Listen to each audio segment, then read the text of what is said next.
আব্বু, আব্বু, তুমি আমাকে কার সাথে বিয়ে দিয়েছো? ইরার এমন চেঁচামেচির আওয়াজ শুনে বাড়ির বাকিরা এসে উপস্থিত হয়। কেননা ইরা একটু বদমেজাজি, তা ওনারা সবাই জানে।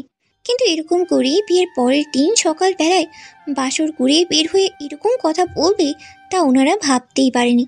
এদিকে ইরার বাবা এসে আকাশের কানে কানে বলে, আকাশ, তোমার যে শারীরিক সমস্যা আছে তা আমাকে আগে কেন বলোনি? আঙ্কেল, ওইসব কিছু না। তাছাড়া আমাদের মাঝে তো কোনো কিছু হয়নি। তাহলে ইরা এসব কথা এখানে বলছে কেন? এদিকে ইরা জামাই শ্বশুর তো কথা বলতেই থাকে। এদিকে বাকিরা তো কিছুটা লজ্জা মাখা মুখ নিয়ে তাকিয়ে আছে। এদিকে ইরা এবার বুঝতে পেরেছে ওনার কি ভাবছে।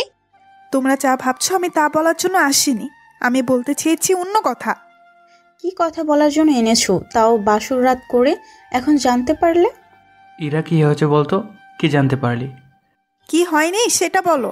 তোমাদের জামাই নাকি এতিম, আর ওর $1 দেওয়ার নাকি ক্ষমতা নেই। ইরার এমন কথায় বাকি সবাই অবাক হলেও ইরার বাবা তো কোনো অবাকই হয়নি। কেননা উনি আকাশের ব্যাপারে সবই জানে, আর সবটা জেনে শুনে উনি আকাশের সাথেই বিয়ে দিয়েছে। হয়তো আপনারা কিছু বুঝতেই পারছে না কি থেকে কি হয়ে গেল। তাহলে আপনাদেরকে কয়েকদিন আগের কাহিনী বলি, তাহলে আপনারাই বুঝতে পারবেন। ফ্ল্যাশব্যাক।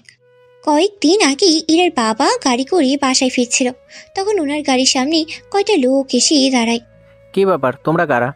আর আমার গাড়ির সামনে এভাবে দাঁড়িয়ে আসো কেন? বেশি কিছু না, তোর কাছে যে বিটকেস ভরা ডলার আছে সেগুলো আমাকে দিয়ে দে। যদি না দেয় তাহলে তোকে এখানেই মেরে ফেলবো। এই বলে ওরা ব্রিফকেস নিয়ে পালিয়ে যেতে থাকে। তখন ওখানে আকাশ এসে ওদের মেরে ব্রিফকেসটা উদ্ধার করে আনে। কিন্তু মারামারি করার সময় আকাশ মারাত্মকভাবেই আঘাত খায়। সেই জন্যই ইরার বাবা হাসপাতালে নিয়ে এসে চিকিৎসা করাতে থাকে। 2 দিন পর উনি আকাশকে দেখার জন্য চলে আসে হসপিটাল। ওনাকে দেখেই আকাশ বসতে যাবে তখনই, আরে, তোমাকে কষ্ট করতে হবে না, তুমি এখানে বসো। তা এখন কেমন আছে তোমার শরীর? আলহামদুলিল্লাহ, ভালো আছে আগের থেকে। তা আপনি আমাকে দেখার জন্য এসেছেন, এতেই আমি খুশি। তা তোমার পরিবারের কে কে আছে? এরপর আকাশ ওর সম্পর্কে অনেক কথাই বলে ইরার বাবাকে। তবে কি কি কথা হয়েছে ওনাদের মাঝে তা আপনারা আরও পরেই জানতে পারবেন। কেননা এই গল্পের মূল কাহিনী লুকিয়ে আছে আকাশ আর ইরার বাবার মাঝে যে কথাগুলো হয়েছে তার মাঝে। উনি সবটা শোনার পরেই, আচ্ছা, তোমার কাছে একটা প্রস্তাব রাখবো, তুমি কি তা মেনে নিবে? মেনে নেওয়ার মতো হলে অবশ্যই মেনে নিব। তা কি কথা বলুন। আমার একটা মেয়ে আছে, নাম মীরা চৌধুরী। আমি চাই তুমি ওকে বিয়ে করো। এই দেখো আমার মেয়ের ছবি। ছবিটাও ভালো করেই দেখতে থাকে। আসলে ইরা দেখতে এতটাই সুন্দর ছিল যে আকাশ চোখ ফেরাতেই পারেনি। সেই জন্য রাজি তো হয়, সাথে কিছু প্রশ্নও করতে থাকে। আচ্ছা, আপনার মেয়ে আমাকে কেন বিয়ে করতে যাবে? কারণ তোমাকে আমার বিশেষ পছন্দ হয়েছে। তাছাড়া আমার মেয়ের সম্পর্কে আগে আমি তোমাকে সবটা বলি, সবটা শুনে তারপর তুমি আমাকে বলিও। জি বলুন। এরপর ইরা সম্পর্কে বলতে থাকে। আকাশ যতই শুনতেছে আবার ততই এক এক করে পানি খেতেই থাকে। না আঙ্কেল, আমি তো কখনো বিয়ে করব না। কেন বিয়ে করবে না? তোমার কি আমার মেয়েকে পছন্দ হয়নি? আপনার মেয়েকে তো পছন্দ হয়েছে, কিন্তু ওনার সম্পর্কে যা যা বলেছেন এগুলো তো আমি কখনো পূরণ করতে পারবো না। তোমার যা কিছু লাগবে তুমি শুধু আমাকে বলবে, আমি তোমার সবটা এনে দেবো। কিন্তু একটা অপরিচিত ছেলের কাছে আপনার মেয়েকে তুলে দিতে আপনার ভয় করবে না? আমার তো ভয় হচ্ছে তোমাকে নিয়ে। বিয়ের পর না জানি তোমার কি হাল করে। আঙ্কেল, কিছু কি ভাবলেন? না, ভাবছিলাম তোমাকে শুধু একটা মিথ্যে কথা বলতে হবে, তাহলে আর কোনো অসুবিধা নেই। নতুন করে আবার কি মিথ্যে বলবো? কানে কানে বলি। এরপর এই কথাগুলো ও বলে দেয়। এবার কি কথা হয়েছে তা আপনারা সময় হলেই জানতে পারবেন। তবে এখন জানানো সম্ভবই না, কেননা এখনই সব বলে দিলে পরে আর কিছুই যে থাকবে না বলার মতো। এদিকে অনেক কষ্টেই উনি আকাশকে রাজি করায়। এরপর উনি নিজের বাসায় চলে আসে, এসে পরিবারের সাথে কথা বলতে থাকে। ওগো, শুনছো? কি ইরার মা? কি হয়েছে? এভাবে চিৎকার করছো কেন? কানে কি কালা মনে করো নাকি আমাকে? চিৎকার কই করলাম, আমি তো তোমাদের সাথে কথা বলবো বলে এসেছি। আব্বা কি কথা বলার জন্য এরকম চেঁচাচ্ছেন? আমিও চলে এসেছি। এবার তাহলে বলো আব্বু। বলবো, সবই বলবো। আগে ইরাকে নিচে নিয়ে এসো, ওর সাথে আর তোমাদের সাথে আমার কথা আসে। আচ্ছা আব্বা, আমি নিয়ে আসছি ইরাকে, ততক্ষণ আপনি অপেক্ষা করেন। এইদিকে ভাবি উপরে চলে যায়।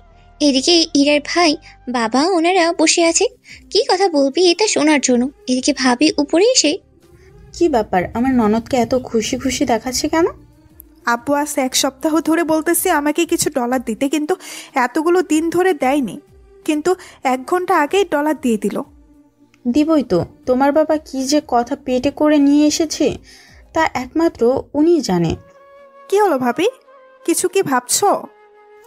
বাবা এসেছে আর তোমাকে বলছে নিচে নামতে। আমি কেন নিচে যাব?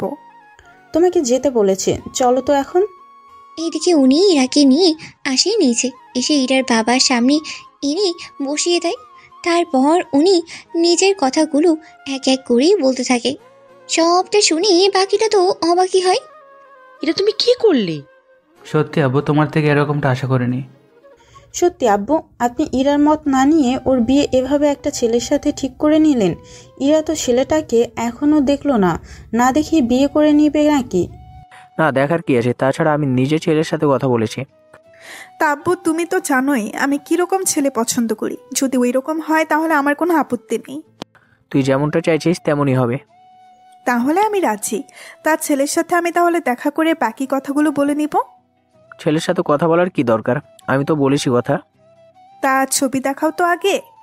এরপর ছবি দেখার জন্য বাকিদেরও পছন্দ হয়। ছেলে কি করে, পরিবারে কে কে আছে, এই নিয়ে কেউ আর কোনো প্রশ্নই করেনি। কেননা ইরার বাবা যখন নিজেই পছন্দ করেছে তখন উনি ভালো ছেলেই দেখেছে, এটা সবাই মেনে নিয়েছে। এদিকে উনি পরে আকাশের জন্য আপাতত একটা থাকার জায়গা করে দেয়, সাথে একটা গাড়ির ব্যবস্থা করে দেয়, যে যে গাড়িতে করে আকাশ বিয়ে দিনে আসতে পারবে। এদিকে আচ্ছা শোনো, ছেলেটা কি ইরার উপযুক্ত হবে? অবশ্যই হবে।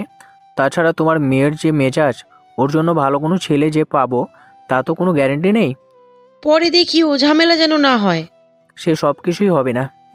এইদিকে মোটামুটি বিয়ের তারিখ ঠিক হয়ে গেল, কিন্তু ইরা আর আকাশ ওরা কেউ কাউকে এখনো সরাসরি দেখেইনি, শুধু মোবাইলেই ছবিতেই দেখেছে, এর বাইরে দেখেইনি। এদিকে বাড়ি সাজানোও শেষ, বিয়ের জন্য যা যা লাগে সবই কেনা হয়ে গেছে। আজকে ওদের বিয়ের সেজন্য ইরার বাবা আকাশের জন্য একটা গাড়ি পাঠায়, যে গাড়িতে করে আকাশ আসবে বিয়ে করার জন্য। এদিকে গাড়িতে করে আকাশ তো আসতে থাকে। অন্যদিকে আচ্ছা শোন, আমার হবু হাজবেন্ড যখন গেটে আসবে তোরা কিন্তু ভালো আর মোটা অঙ্কের ডলার চাইবি, আর ওখান থেকে যা পাবি 3 ভাগের 1 ভাগ আমার, আর বাকি 2 ভাগ তোদের, সবার জন্য থাকতো। ঠিক আছে, তাই হবে। তুই শুধু দেখে যা, আগে আগে হোতা হে কেয়া। এই বলে রিয়া আর রিমো হাসতে থাকে। এদিকে বর চলে আসার খবর শুনে ওরা নিচে আসে। একটু পরেই আকাশ গাড়ি থেকে নামে। তখন আর কেউই ছিল না, মানে আকাশ যে ইতিম তা ওনারা জানতোই না। কি ব্যাপার দুলা ভাই, বাকিরা কোথায়? সত্যি ভাইয়া, আপনার কোনো বন্ধু নেই? আপনি শুধু একাই চলে এসেছেন বিয়ে করার জন্য? ব্যাপারটা কেমন অদ্ভুত লাগছে। এদিকে আকাশ কিছু বলতে যাবে, তখনই ইরার বাবা ওখানেই চলে আসে।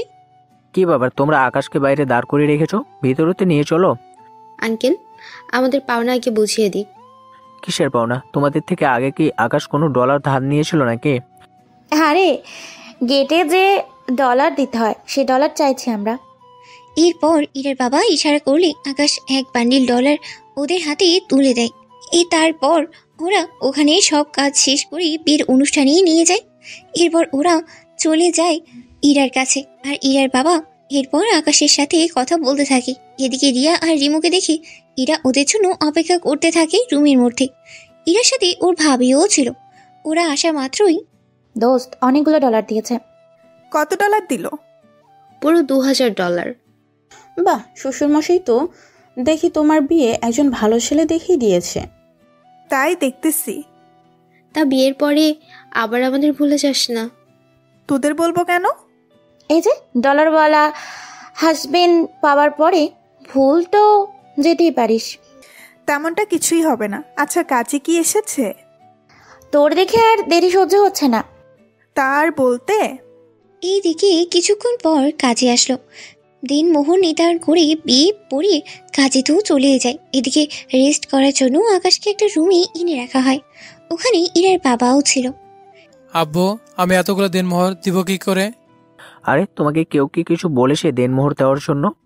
কিন্তু আপনার মেয়ে যদি দিনমোহর চায় তখন কি করব? কিছু একটা বলে সময় চেয়ে নিও, বাকিটা পরে আমি সামলে নিব।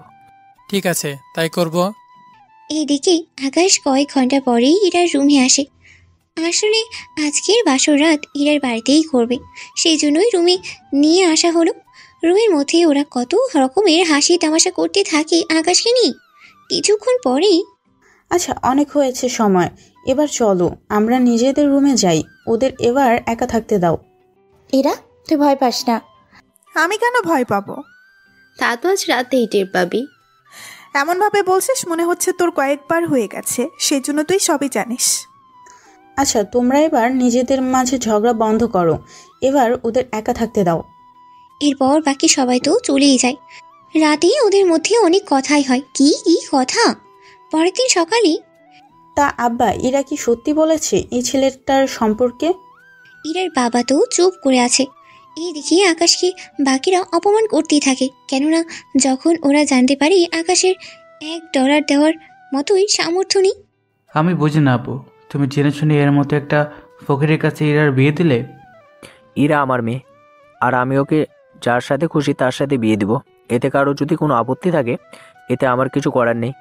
আকাশ ওর স্বামী, আর ওকে এটা মেনেই চলতে হবে, থাকতে হবে ওর সাথে। না বাবা, আমি ওর মতো একটা ফকিরকে স্বামী হিসেবে কখনোই মানব না। সে তোমার ইচ্ছে, তবে ওকে স্বামী হিসেবে মানা ছাড়া তোমার হাতে আর কোনো উপায় নেই। তাছাড়া তোমাকে যা বলার জন্য এসেছে, আকাশ আজকে থেকে এই বাড়িতে থাকবে।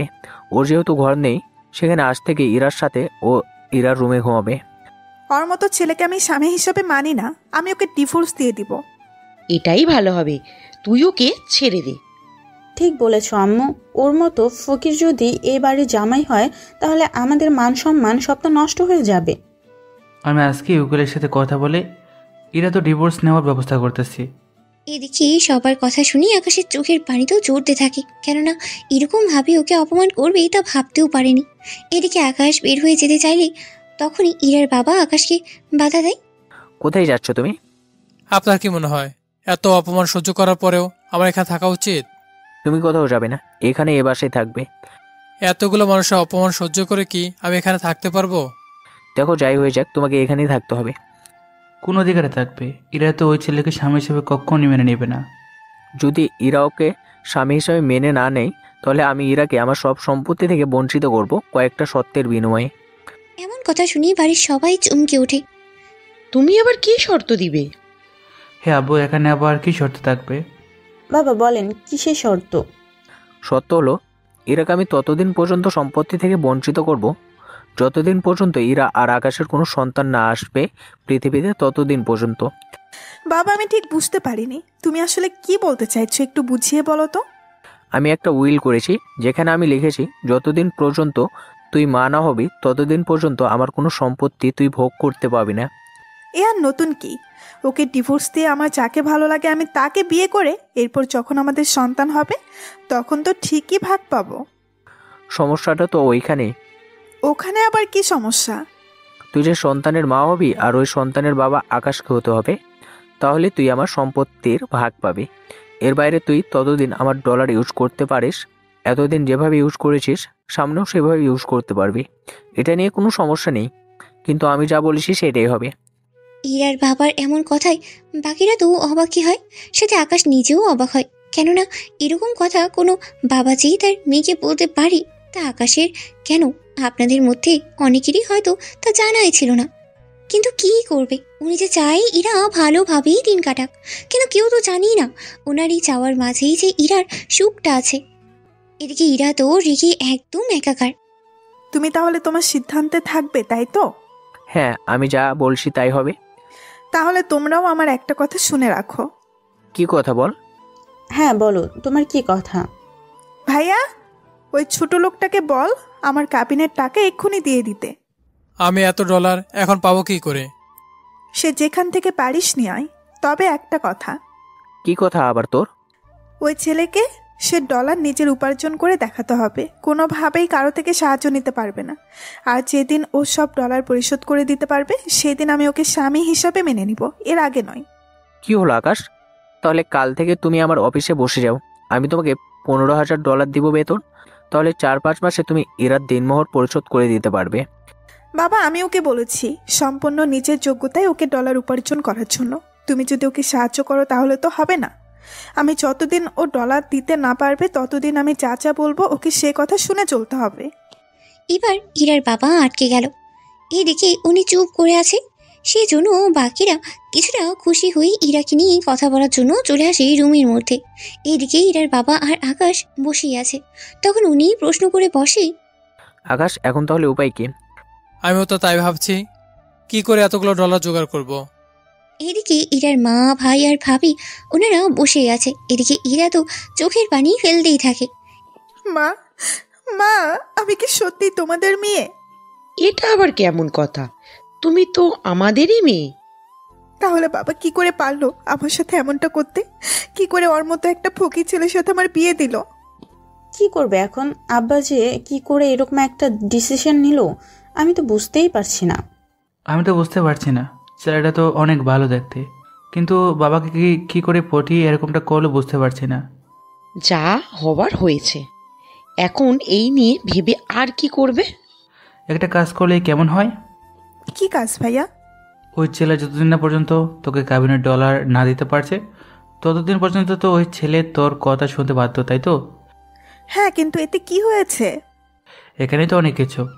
আমি না কিছু বুঝতেছি না, একটু বুঝিয়ে বলো ভাইয়া।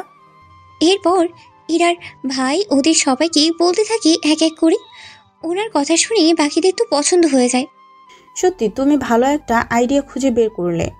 বিজনেস তো এমনি এমনি সামলাই না। বিজনেস তো আমি সামলাই তোমার সাথে, কিন্তু আমার মাথায় কেন আসছে না সেটাই তো আমি বুঝতেছি না। দেখো, তোমার মাথায় এখন কোনো কিছু না আসার কারণ হচ্ছে একে তোমার বিয়ে, তার উপর এই ছেলের এরকম অবস্থা, সেজন্য তোমার মাথা তেমন একটা কাজ করছে না। এরকমটা হবে হয়তো।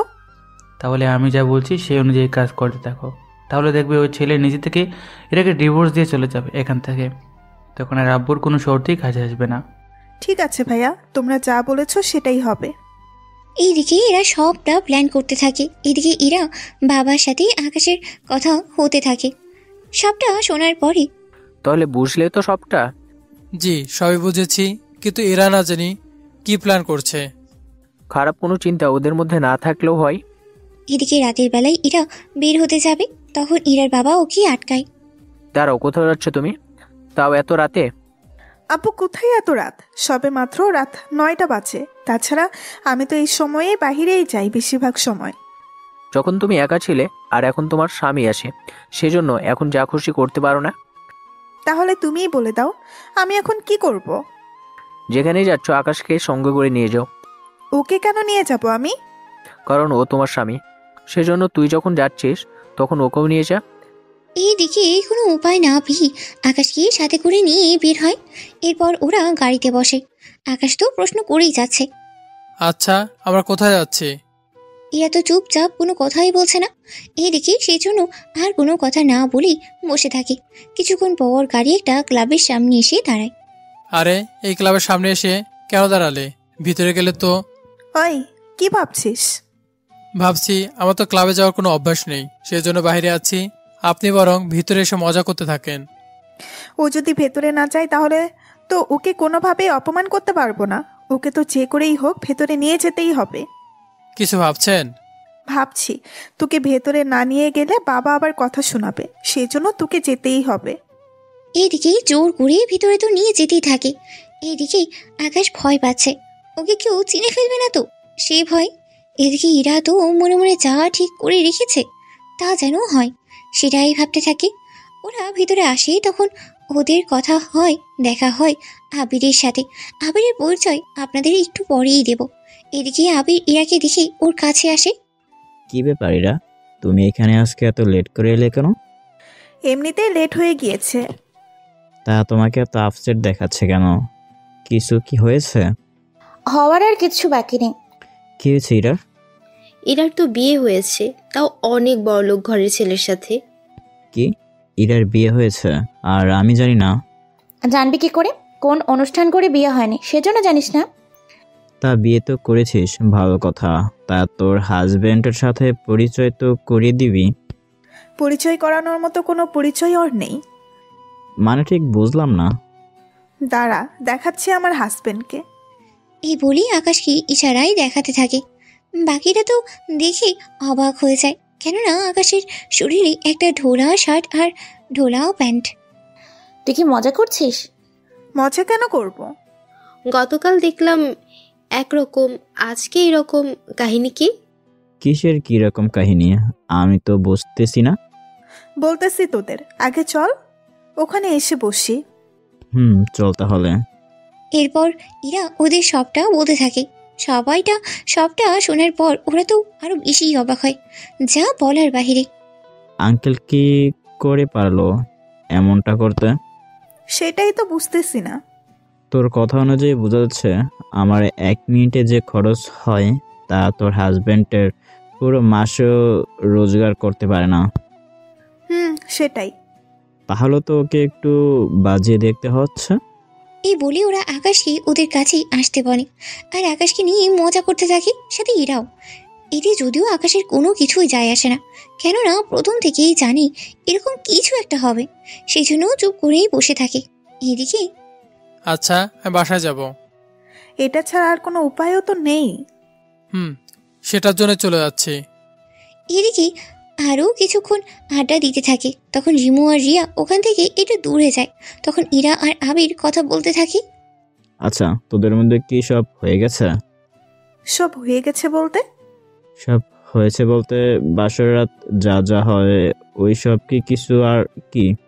তোর কি মাথা খারাপ এইগুলো করব ওর মতো ছেলের সাথে? না, তুই যেভাবে বললি মনে তো হয় তাই হলো। আরে তেমন কিছু না। তোকে কিছু কথা বলার ছিল আমার। কি কথা? কথাটা কিভাবে বলবো বুঝতে পারতেছি না। তুই আমার বন্ধু, তার উপরে বিজনেসের মধ্যে তোরা আমাদের থেকে অনেক উঁচুতে, তাহলে বলতে এত অসুবিধা কোথায়? যদি কিছু মনে না করিস আমি তোকে বিয়ে করতে চাই। তোর কি মাথা খারাপ আবির? আমি তোকে শুধু বন্ধু ভাবি। তাতে কি, আমি তো তোকে বন্ধুর পাশাপাশি বউ ভাবতাম। ভেবেছিলাম কয়েক মাস পরে তোর বাসায় বিয়ের প্রস্তাব পাঠাবো, কিন্তু তুই যে আমাকে এরকম কিছু কথা বলবি তা তো আমি ভাবতেও পারিনি। আমিও ভাবতে পারিনি তুই যে আমাকে নিয়ে এইগুলো ভাবছিস। চলি আমি এখান থেকে। এইদিকে ইরা তো চলে যায় এখান থেকে। এইদিকে রিয়া আর রিমু তখন আবিরের কাছে আসে। কি হয়েছে আবির? ইরা এভাবে উঠে গেল কেন? তুই কি ওকে কিছু বলেছিস? আবির এরপর ওদের সবটা বলতে থাকে। সবটা শোনার পরেই, আবির, তোর কি মাথা খারাপ? কেন, কি করলাম? তোদের যা ক্ষমতা আর ডলার আছে সেগুলো দিয়ে তো ইরাকে তুই 50 বার কিনতে পারবি। আমি তা জানি, কিন্তু ওর উপরে কেন জানি মন চলে এসেছে। কিন্তু ওই আকাশের বাচ্চার জন্য কোনো কিছুই হলো না। আমার মনে হয় তুই ইরার ব্যাপারটা মাথা থেকে নামিয়ে দেওয়া ভালো হবে। আমারও তাই মনে হয়। আমি তো এত তাড়াতাড়ি হাল ছাড়বো না। তাছাড়া ইরা আমার কথায় বলার জন্য ওর পরিবারের বিজনেসের মধ্যে এত বড় যে ক্ষতি আসতে চলেছে তা ইরা নিজেও জানে না। সেটাও তো কথা। তবে পুরো পরিবারের বিজনেস তো তোদের সাথে জোড়া। তোরা যদি ওদের সাথে বিজনেস ডিল না রাখিস তাহলে তো ওরা আরো গরিব হতে থাকবে। আমি তাই চাইবো, কিন্তু কি আবির? আমি আরো কয়েকবার চেষ্টা করে দেখি, যদি সবটা ঠিক থাকে তাহলে তো ভালোই, নয়তো আমাকে কিছু একটা করতে হবে। ঠিক আছে, যা খুশি কর। এইদিকে ইরা বাসায় চলে আসে। অন্যদিকে আবির ওর বাড়িতে আসে। পরের দিন সকালে ওর বাবার সাথে কথা বলতে থাকে। কি বলছিস আবির? তার বলতে, ওরা যে নিজেদের মধ্যে এত কিছু করে নেবে তা তো আমি বুঝতেও পারিনি। তাহলে কি আমি ওর পরিবারের সাথে সবকিছু শেষ করে দেব? এখন কিছু করতে হবে না, আমি আরো কয়েকবার চেষ্টা করে দেখি, তারপর যদি না হয় তখন জানাবো। ঠিক আছে, আমি তাহলে অফিসে গেলাম। এই বলে আবিরের বাবা মিস্টার জাফর চৌধুরী চলে যায় অফিসে। জাফর চৌধুরী হলো আমেরিকার সবচেয়ে বড় ব্যবসায়ী আর ধনী লোকদের মধ্যে অন্যতম। ধনীর দিক থেকে উনি দ্বিতীয় নম্বরেই আছে, কিন্তু প্রথম নম্বরে কে কে আছে তা ওনারা কেউই জানে না, নাই ওনাদের কেউ দেখেছে। এদিকে আপনারা তাহলে বুঝতেই পারছেন আবিরের পরিবার কতটা ধনী। তার চেয়ে বড় কথা হলো আবিরের পরিবারের সাথে জড়িয়ে আছে ইরার পরিবারের ব্যবসায়। আবির যদি ওর বাবাকে বলে ইরাদের সাথে সব কিছু ক্যান্সেল করে দিতে, তাহলে কিন্তু ইরাদের শত শত কোটি ডলার লস হবে। এইদিকে আবির ওর পরিবারকে এখনও কিচ্ছু জানালোই না। কেননা আবির একটা সুযোগ খুঁজতে থাকে, যে সুযোগের মাধ্যমে ইরাকে পেতে পারে। সকালবেলায় ইরা, এই নাও তোমার নাস্তা। হ্যাঁ দাও ভাবি। ইরা, তুই কি অফিসে যাবে? কেন? হঠাৎ করে আবির আমার সাথে কি বিষয় নিয়ে যেন কথা বলতে চাইছে, কিন্তু কোনো বিষয়ে সেটা বুঝতে পারছি না। তা তুমি অফিসে যাওয়ার পরেই তো দেখতে পারবে। আমি বলি কি, ইরাও তোর সাথে যাক, এতে দুজন মিলে বুঝে নিতে পারবি। সেটাই ভালো হবে তাহলে। ইরা কেন অফিসে যাবে? আব্বু, ইরা তো এতদিন ধরে আমার সাথে অফিস সামলে এসেছে, তাছাড়া তুমি তো সব জায়গায় আর যেতে পারছো না, সেজন্য আমাদের দুজনকে কিছু অফিসের দায়িত্ব দিয়েছো। দিয়েছি, কিন্তু ইরার বিয়ে হয়েছে একদিন হলো। কোথায় আকাশকে সময় দিবে, ওকে নিয়ে ঘুরতে যাবে, তা না করে ও যদি অফিসে যায় আর আমিও একটু পরে অফিসে যাব, তাহলে ছেলেটা একা একা কী করবে? বাবা, যাকে আমি স্বামী হিসাবে মানি না তার সাথে সময় কাটানোর কথা তো প্রশ্নই ওঠে না। সে যাই হোক, ও তোর স্বামী, সেজন্য ওকে তো মেনে নিতেই হবে। তাছাড়া তোকে এখন কোথাও যেতে হবে না। আপাতত 10-15 দিন আকাশের সাথে থাকবি আর ওকে নিয়ে ঘুরতে বের হবি। কিন্তু বাবা, আমি আর কোনো কথা শুনতে চাই না, এটাই আমার শেষ কথা। এইদিকে বাকিরা কোনো কথাই বলছে না, সবাই চুপ করে আছে। কেননা ইরার বাবা একজন হার্টের রোগী, সেই জন্য ওনাকে বেশি উত্তেজিত করা ঠিকই হবে না। সেই জন্য ইরা রাজি হয়ে যায়। ঠিক আছে আব্বু, তাই হবে। তা আকাশ কোথায়? ওকে তো দেখছি না। সকালে উঠে কোথায় যেন গিয়েছে, তা আমি শিওর জানি না। একটা কল দে ওকে, কোথায় আসে, কি করতেছে তা খোঁজ নিয়ে আমাকে জানা। কিন্তু বাবা, ওর নাম্বার নেই আমার কাছে। ও যখন বাসায় ফিরবে তখন নম্বর নিয়ে রেখে দিবি। আর আমি অফিসে গেলাম, তোকে যা যা বলেছি তাই তাই করবি। ঠিক আছে, তাই হবে। এদিকে ইরার ভাই আর ইরার বাবা চলে যায় অফিসে। ওনারা যাওয়ার 1 ঘন্টা পরেই আকাশ আসে বাসায়। ওকে দেখার পরেই, কি ব্যাপার, কোথায় ছিলেন এতক্ষণ? একটু কাজে বাইরে গিয়েছিলাম। কাজ যদি শেষ হয়ে থাকে তাহলে নাস্তা করে, বাড়িতে কিছু কাজ আছে ওইগুলো করে নাও। বাড়িতে তো কাজে লোক আছে, তাহলে আমি বাড়ির জামাই হয়ে এসব কাজ করব কেন? তোর তো মান নেই, যদি থাকতো মা তোকে কাজ করতে বলতো না। সে যাই হোক, নাস্তা খেয়ে কাজগুলো করে নে তাড়াতাড়ি করে। এইদিকে ওনাদের এমন কথায় আকাশ বেশি কষ্ট পায়, কেননা ওনারা যেসব কাজ করতে বলেছে তা কখনো করেনি। সেজন্য নাস্তা করে সে কাজগুলো করার ট্রাই করতে থাকে। এদিকে বিকেলের দিকে কাজ শেষ হয়, সেজন্য গোসল শেষ করে একটা শার্ট আর প্যান্ট পরে নেয়। কিন্তু আকাশ বেশি শার্ট প্যান্ট নেই বলে পুরনোগুলোই পরেছে। তা ইরা দেখে, এগুলো কি পরছিস? কেন শার্ট প্যান্ট? তা তো আমিও দেখতে পাচ্ছি, কিন্তু এত পুরনো কেন? কি করব, আমার তো নতুন কিছু নেই যে পরবো। ইরা তখন কি যেন ভাবতে থাকলো। তারপর আকাশকে নিয়ে একটা শপিং মলেই আসলো, সাথে রিয়া আর রিমুকেও আসতে বলল, কেননা আকাশকে শপিং করিয়ে দেবে আর ওরা দুজন সেই ফাঁকে অপমান করতে থাকবে। এটাই ছিল ওদের প্ল্যান। ঠিক যেমনটা ভাবলো সেরকমই হলো। ওরা দুজনে এসে হাজির হলো শপিং মলে, কিন্তু ইরা ওদের দেখে এমন ভান করলো মনে হচ্ছে ও কিছুই জানে না। একটু পরেই, কি রে তোরা এখানে? আমরা তো এসেছি একটু কেনাকাটা করতে। তা তুইও কি এসেছিস কিনতে? এসেছি, তবে আমার জন্য না। তাহলে কার জন্য? এই খ্যাত ছেলেটার জন্য? আরে ও তো আমার হাজবেন্ড। আরে মজা কেন করিস? ওর মতো খ্যাত ছেলে কিনা তোর হাজবেন্ড হবে? হাসালি বান্ধবী। ভালো করে তাকা, তাহলেই বুঝতে পারবি এটা কে। সরি বান্ধবী, আমরা ঠিক চিনতে পারিনি। আসলে উনি এমনভাবে এসেছে যে বোঝার কোনো উপায় নেই। কি করব বল, সবই আমার পুরা কপাল। তাহলে চল, তোর হাজবেন্ডকে কিছু কিনে দে। তা এত দামি দামি জিনিস তোর হাজবেন্ডের পছন্দ হবে তো? কারণ সে তো সবসময় এরকম বস্তি মার্কা পোশাক পরে থাকে। এত দামি জিনিস আমার মনে হয় না পরতে পারবে। দেখ, আমি জানি তোরা ওকে অপমান করতেছিস। আরে আমরা তো মজা করতেছি। তা চলেন ভাইয়া, আজকে আপনার পুরো শপিংয়ের খরচ আমরা দুজন দিব। তোরা কেন দিবি? বাইরে তোর জামাই বলে কথা, এইটুকু তো করতেই পারি। এইদিকে আকাশ শত না করার পরেও ওরা কিনে দিতেই থাকে। মোটামুটি ওরা অনেক কিছুই কিনে দেয়। এবার ওরা আসে রেস্টুরেন্টে খাওয়ার জন্য। তা কি খাবি বল?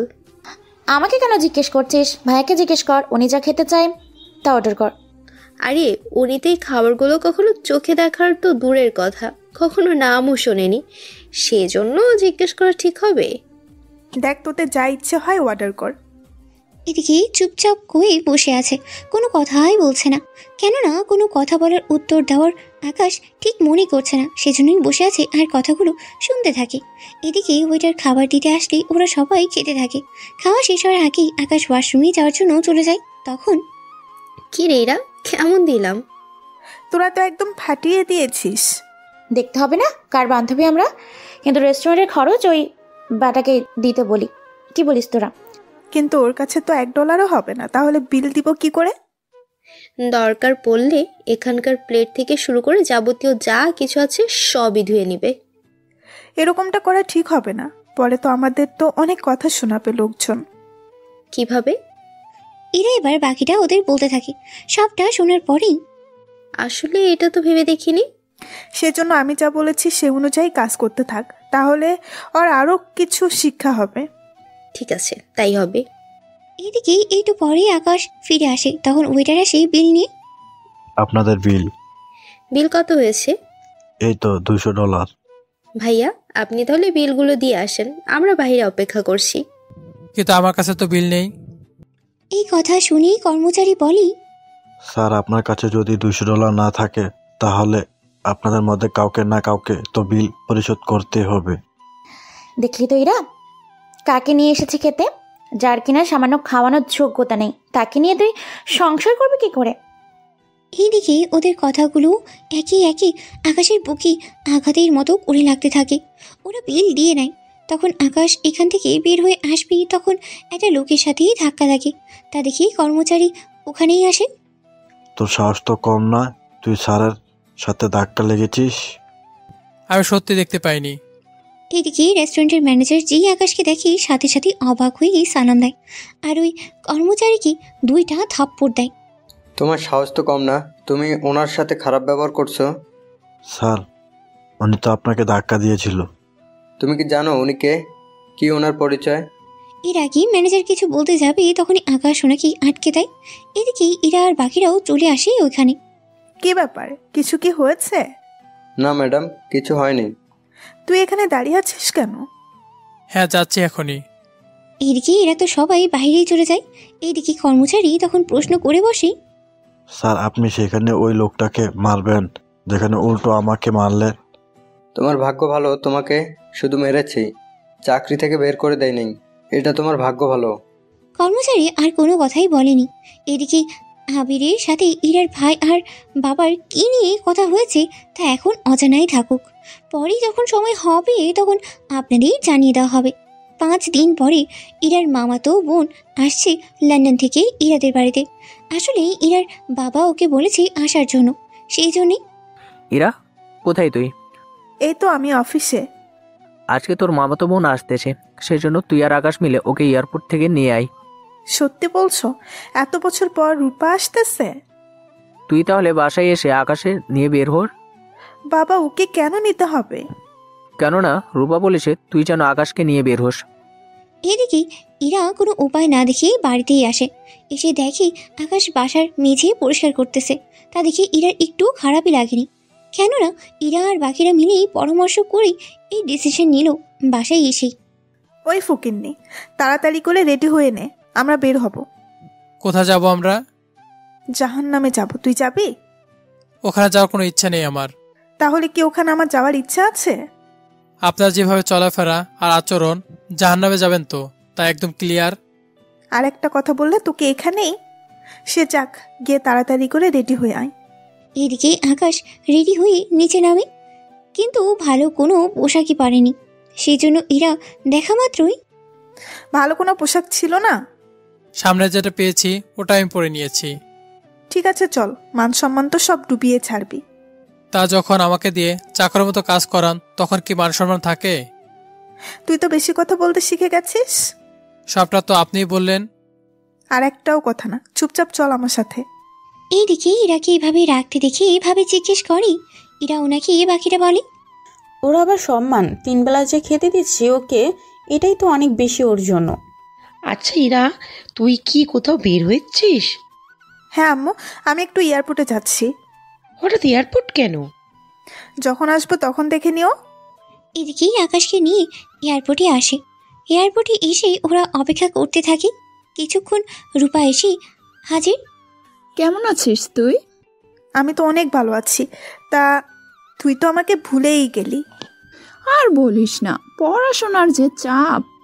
হয়েছে হয়েছে, তোর এই ঢপ আমাকে শোনাতে হবে না, চল তাহলে। ওরা একটু সামনে আসতেই আকাশ গাড়ির সামনেই দাঁড়িয়েছিল। রূপা আকাশকে দেখে, কি ড্রাইভার রেখেছিস তুই? আমাকে দেখে ছালাম তো দূরের কথা, লাগেজগুলো পর্যন্ত ভিতরে নেওয়ার প্রয়োজন মনে করলো না।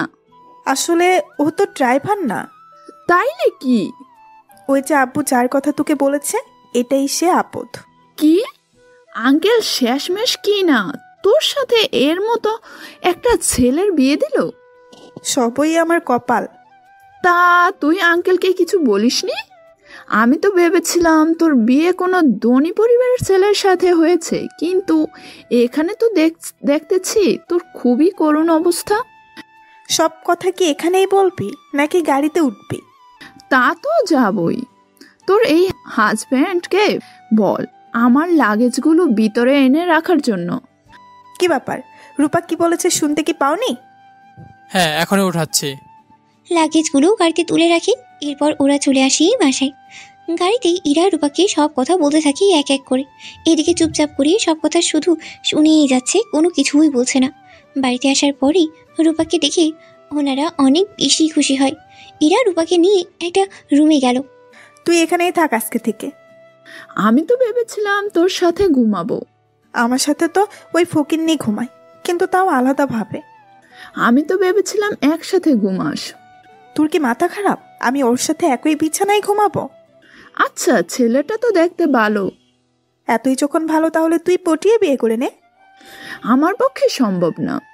শোন, তুই এখানে যতদিন থাকবি ওকে শুধু অপমানের উপরে রাখবি। কেন কেন? তোকে যা বলেছি তুই শুধু সে অনুযায়ী কাজ করতে থাক। শুধু বাবার সামনে ওই ছেলেকে কোনো কিছুই বলবি না। ঠিক আছে, তাই হবে। আঙ্কেলের সামনে কোনো কিছুই বলবো না, ওকে? এদিকে রাতের বেলায় ইরার বাবা আর ভাই আসে। এরপর ওরা সবাই একসাথে খেতে বসেছে। তখন ওরা বাকি কথা বলতে থাকে। রূপা, তোমাকে কিন্তু অনেকদিন থাকতে হবে এখানে। আঙ্কেল, আমি এবার 10 দিন থাকবো এখানে। তাহলে এরা তুই এই 10 দিন রূপাকে সময় দে, আর সাথে আকাশকেও রাখবি তোদের সাথে। আর রূপা যখন আবার ফিরে যাবে তখন তুই আর আকাশ রূপার সাথে তোর মামার বাড়িতে বেড়াতে যাবি। কিন্তু বাবা ওকে কেন নিয়ে যেতে হবে? ঠিকই তো আঙ্কেল, আমি আর ইরা না হয় ঘুরে আসবো, কিন্তু ওনাকে কেন নিতে হবে? আমি যখন বলেছি তখন নিতে হবে। আর আকাশ, তোমার যদি পাসপোর্ট না থাকে তোমার কাগজপত্র আবিরকে দাও। বাবা, আমাকে কেন? তুই ওর পাসপোর্ট এই 10 দিনের ভিতরে করে দিবি, তাহলে ওরা যাবে। পাসপোর্টের সাথে ওদের 3 জনের যাওয়ার ব্যবস্থা করবে। ঠিক আছে আব্বু, তাই হবে। তখনই আকাশ বলে ওঠে, আমার পাসপোর্ট আছে। তাহলে তো আর কোনো কথাই নেই, বাকিটাও সামলে নেবে। ঠিক আছে আব্বু, তাই হবে। খাবার শেষে ওরা যে যার রুমেই চলে যায়। এদিকে ইরা রূপার সাথে কথা বলতে থাকে। এবার কি হবে? এর মতো ফকিন্নিকে যদি সাথে নিয়ে ঘুরি তাহলে তো আমাদের মান সম্মান সবই শেষ হয়ে যাবে। তবে একটা দিক দিয়ে ভালো হয়েছে। যেমন কিভাবে? আমরা ওকে সাথে করে ঘুরবো আর জায়গায় জায়গায় অপমান করে বেড়াবো। এতে তো মাঝে মাঝে আমাদেরও অপমান হতে হবে। তেমন কিছুই হবে না। আমাকে বিয়ে করার স্বাদ ওর জন্য এই জন্মে তো মিটবে, সাথে পরের জন্মেও মনে রাখবে। আচ্ছা, কালকে তাহলে যাবি কোথায়? আশেপাশে পার্কে যাব, আর এরপর খাওয়া দাওয়া হবে। ওকে নিয়ে ঘুরতেও অত খারাপ লাগবে, কিন্তু করার নেই। যতটা ঘুরবো আবার ঠিক ততটা অপমান করতেও পারবো। তার বলতে। এদিকে পরের দিন সকালে বের হওয়ার সময় আকাশকে নিয়ে তো বের হয়। কিছুক্ষণ পরেই, তোকে ভালো ভালো পোশাক কিনে দিলাম, সেগুলো কি পরা যায় না? এত দামি পোশাক আমি পরতে পারি না। তা পরবি কেন? কখনো তো চোখেও দেখিস নি মনে হয় এরকম পোশাক। সে যাক গিয়ে, চল তাহলে। এরপর ওরা বের হয়ে একটা পার্কে ঘোরার জন্য আসে। তখন ওখানে কোথায় থেকে যে আবির চলে আসে তা ইরা বা বাকিরা কেউই জানতো না। আসলে আবির এই পার্কে এসেছে অনেক আগেই, কিন্তু ওরা তো জানতোই না। আবির ইরাকে দেখে ওর কাছেই আসে। কি ব্যাপার, তুমি এখানে? আর সাথে উনি কে? ও আমার মামাতো বোন রূপা। আর রূপা, পরিচিত হ, ও আমার বন্ধু আবির চৌধুরী। আমাদের দেশে ধনী লোকদের কাতারে 2 নম্বরে আছে, আর ওর বাবার সাথে ব্যবসা সামলাচ্ছে। এই কথা শুনে রূপা তো অবাক হয়, কেননা এই বয়সে এত কিছু করে ফেলেছে সেই জন্য। আরে এই বলার কি প্রয়োজন? তাছাড়া এই খ্যাতকেও দেখিয়ে নিয়ে এসেছো। কি করব, বাবা বলেছে সেই জন্য নিয়ে আসতে হলো। আজকে যখন আমার সাথে দেখা হলো তখন আজকে পুরো দিন আমি তোমাকে ঘোরাবো। এরপর ওরাও রাজি হয়ে গেল। এরপর ওরা ঘুরতে তো থাকি, সাথে আকাশকে তো অপমান করতেই থাকে। দুপুরে খাবারের সময় ওরা একটা রেস্টুরেন্টে আসে। তারপর ওয়েটারকে ডেকে আনে। তোমাদের এখানে সবচেয়ে দামি যে কেবিনটা আছে ওটা আমার লাগবে। সরি স্যার, সব কেবিন বুকিং করা। তুমি জানো আমি কে?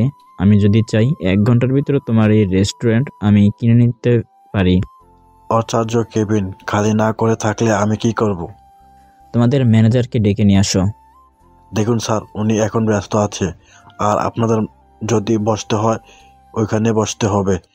কর্মচারীর কথা শুনেই আবিরের তো মাথা গরম হয়ে যায়। সেই জন্য ওর লোকটার কথা চেপে ধরে। তোর সাহস তো কম না, তুই আমাকে মানা করছিস? এদিকে ম্যানেজার সবটা দেখতে থাকে। তখনই উনি কেবিন থেকে বের হয়ে ওখানে আসে। ছেড়ে দিন ওকে। আপনি কে?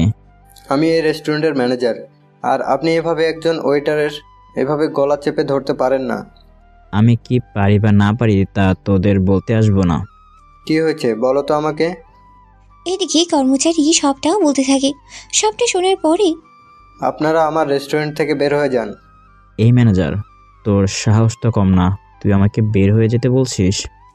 হ্যাঁ বলছি, কারণ আপনার মতো কাস্টমার আমাদের না হলেও চলবে। এদিকে ম্যানেজার ওদের অপমান করতে থাকে। এতে আবিরের তো ওরা বাড়তেই থাকে। এরপর যখনই ওরা ওখান থেকে বের হতে যাবে তখনই ওখানে আকাশ চলে আসে। আকাশকে দেখেই, স্যার আপনি এখানে? আমাকে বললে তো আমি নিজে এসে আপনাকে নিয়ে যেতাম। আকাশ ইশারায় ম্যানেজারকে চুপ থাকতে বলে। এদিকে ওরা তো অবাকই হয়ে যায়, কেননা এতক্ষণ যেখানে আবিরের মতো ছেলেকে পাত্তাই দিল না, সেখানেই আকাশকে স্যার বলে ডাকছে। সেই জন্যে ওই ম্যানেজার, তোর কি মাথা ঠিক আছে? আমাকে অপমান করে তাড়িয়ে দিচ্ছিস, আর এর মতো ভিখারিকে তুই স্যার বলছিস? আমি কাকে স্যার বলবো, অন্য কাউকে কি বলবো তা আপনার কাছ থেকে জানতে হবে না। তাছাড়া এখন যেতে পারেন আপনি। আকাশ স্যার আপনি আসুন, আপনার খাবার সার্ভ করে দিব। তুই ম্যানেজার অনেকবার বেড়েছিস। 1 ঘন্টার ভিতর আমি হোস্টেল কিনে নিব, তারপর তোকে এই হোস্টেল থেকে আমি কান ধরিয়ে বের করে দিব। কথাটা মনে রাখিস। চেষ্টা করে দেখুন এই হোটেল কিনতে পারেন কিনা। এদিকে আকাশ চুপচাপ দাঁড়িয়ে আছে, সাথে ম্যানেজারও। এদিকে ইরা আর রূপা কোনো কথাই বলছে না, কেননা রূপা না জানলেও ইরা ভালো করেই জানে আবির এখন ঝামেলা করেই ছাড়বে। এইদিকে আবির কাকে যেন কল দিয়ে এই রেস্টুরেন্ট কেনার জন্য বলে। শোনো, আমি একটা ঠিকানা দিচ্ছি, এই রেস্টুরেন্ট আমি 1 ঘন্টার মধ্যে কিনতে চাই। যত ডলার লাগে তবু এই হোটেল কিনে নাও। এই যে মিস্টার আবির, যতই যা খুশি করুন না কেন এই হোটেল কেনার ক্ষমতা আপনার নেই। এই আবির চৌধুরীকে তুই চিনিস না? আমার একটা কলে এখানে কি কি হতে পারে তুই নিজেও জানিস না। আরে কি দরকার এত ঝামেলা করার? উনি যখন বলেছে কেবিন নেই তখন ঝামেলা করার কি দরকার? ওই তুই কে রে? আমাকে জ্ঞান দিতে আসবি না বলে দিলাম। আবিরের এমন কথাবার্তায় আর আচরণে বাকি কাস্টমারগুলো ডিস্টার্ব হচ্ছে, সেই জন্য গার্ড ওনাকে বাইরে বের করে দাও, আর উনি যদি নিজের ইচ্ছেতে বের হতে না চায় তাহলে ধাক্কা দিয়ে বের করে দাও। এই কথাটা শুনেই আবির তো আরও বেশি রেগে যায়। রাগের বসে বন্দুক বের করে ম্যানেজারের মাথায় ধরে।